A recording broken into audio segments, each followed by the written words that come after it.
هر جورا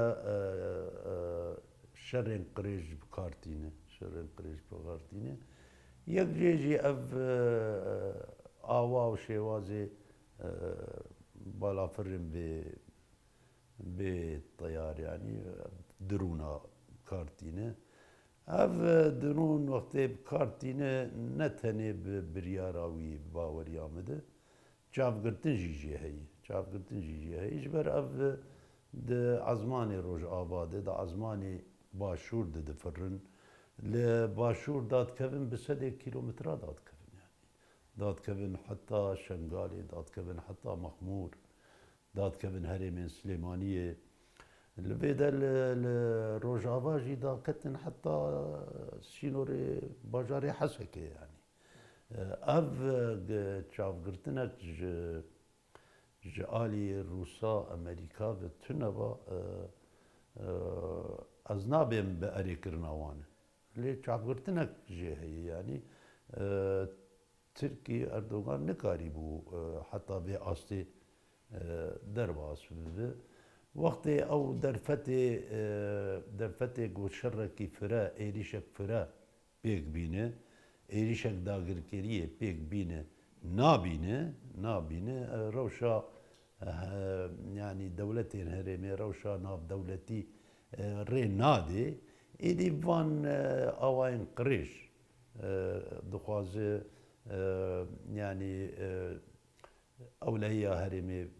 تبد قاربه ولو يعني كاري تفقرا ازاديا كردستاني آستان بك باوري كيم بك بفان كاري قريش دخوازه شري خوا بردوام نهي للراوست تم مد شرد بهله تم مد نارامية بهله نابي يقتنا نشتماني كردستانية ديما قولوا قرك قارب دوي أصلي دبي أصلا راجب برشياريا نابي خوا كو وك رخصنك كردستانية وك رخصنك كردستانية مخابن يعني أب بويرين درواس بونو أب شهيدين قدرن حتى أنا يعني مرات ناقي قلنا كا أب يقرتون ينكا بوي برشياريا رابوية شوباندية اف شانهین کو آماده کاریا وان کارا دکن کانین چن نه تنه بدرونا شهید کتنه yani راست بگلاجی شهید کتنه کانی سازین اولا کاریا ینکی چما بیدنگن اب جالی کی ده yani ام بهوینه کو سازین اولا کاریا ینکی كاربن با مثلا بشوبينن وزلال بن في مسألة ده برا ترك ونخ وي تشارشوفا كوبن ايدي مرا يعني هس بكيكو انه اوجي هبشي في مثلا يعني ام بهبينه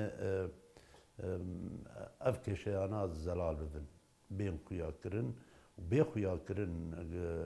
برنجة كي ميراني انه ينك دجي ونابجرينه ودنجي خبلن بك لدجي مانيك حتى انا اقوله ما او خرتي ده الوسطى ينك الندية جانا قوتي يجي لي بقلسي دي بيجي نبوي دنجي بلند نبوي ميرانية يعني بتمامي يعني بتبعي لباشور برانيا هزين سياسي لويدا الباشور ريخستنيوان ولو دبن دا باندورا قدا بيدن حزب الديمقراطي الكردستاني مخابن هالوستيوان دجي ايريشين تركا دجين افدرونين تركا قلسن قلكي دواكي هالوستين ديمقراطي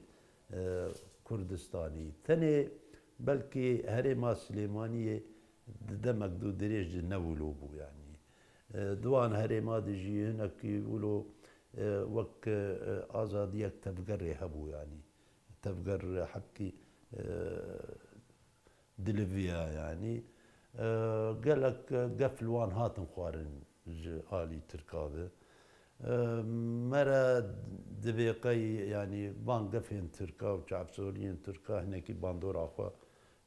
لوی هرمێژی کریە وەک یەنەکە نزانم چ دخوازی ببێژی ینی دخوازێ ترکا بدە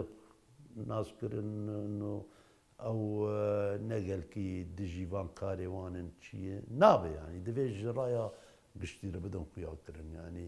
ئەو بەرپرسیارن دەبەرمەس ینی سەروەریە هەرێما سلێمانیە دەستێ یەنەکێ دەیە و ئەف سەروەری تێ چڕاندن bi van karên qirêj daha baregehên wê eskerî û stixbarata hindir erdê Kurdistanê de ye heger rast Başûrê Kurdistanê perçak ji Iraqê çima Iraq qebûl dike çima dipejirîne bi teyara bi firoka heta 750 kilometr teyarê wan da dikevin li Şengalê dikin li Mexmûdê dikin wê wilo daxuyaniyak biçûçûk bidin û xelas derbas Ama wek bi rastî cî bi cî karnî dijî wê bikin ya herin meselen netewên yekbûyî û bên em napejînin çê nabe ev serweriya me dişkîne diçirîne tiştekî wilo nakin berpirsyariyek mezin a her du dewletên girantor Rusya û Amerîka di vê meselê de heye yanî her du jî xwediyê rawestandina şerê serê kaniyê ne yanî yek ji wan rêkeftina hevdê me hêbû baqê min yek jî a bîst û du bîst û sîyê me hêbû ew berpirsyar in ku ew rêkeftin bên parastin yanî lê ez di wê baweriyê de me tevî hawî jî yani wê bandora vî rengî şer her wê kêm bibe yanî li hember vî şerî êdî li vê de hêdî tevdîr tên dîtin hêdî tên naskirin ev şer bi çi rengî dibe hêdî şaneyên ku amadekariyên vî rengî ji şer dikin ew şaneya tên keşifkirin tên xuyanîkirin hêdî muqatebûn çê dibe parastin çê dibe ez bawerim wê yanî qonaxek were ku ev reng ji şer jî wê hêdî pûç bibe ya jî wê bandora wê gelkî kêm bibe yanî yani ev şer ji nişkê wilo vê rengê kirê dest pê kir belkî pêşî de wilo ew amadekarî tune nebûn ew haydarî tune nebû lê hêdî wê tebdîl bên dîtin yani dijî vî şerê qirêj yani